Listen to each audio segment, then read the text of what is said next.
استاد په سکول کې یو ماشوم را پاسه ویلې بچي پلار دې څه کار کوي. ماشوم سړیر په غریب نیولي انداز خپلو ملګرو ته چاپېرو کتل، سترګې یې ټیټې کړې او روښانه ویل استاد یا په دماکه کې مړلې. یو څو رڼې اوښکې په مخ تېرې شوې، د تکې ځمکې داسې جذب کړې چې لکه چندخه چې میږی راکاږي.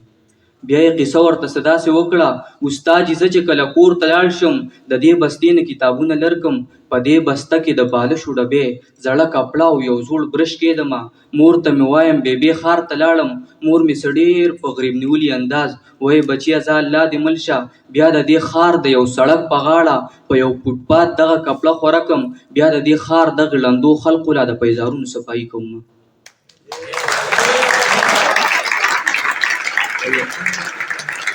د چا نه لس غواړم پنځه راکوي، چې پنځه غواړم نو بیا نه راکوي. استاد ړانده مې ورته ځکه ووي ما نه تر اوسه چا تپوس ونه کو چې دې بسته کې کتابونه خوند کوي، په دې چاچو کې قلمونه خوند کوي، په دې بکسه کې خو رنګونه خوند کوي.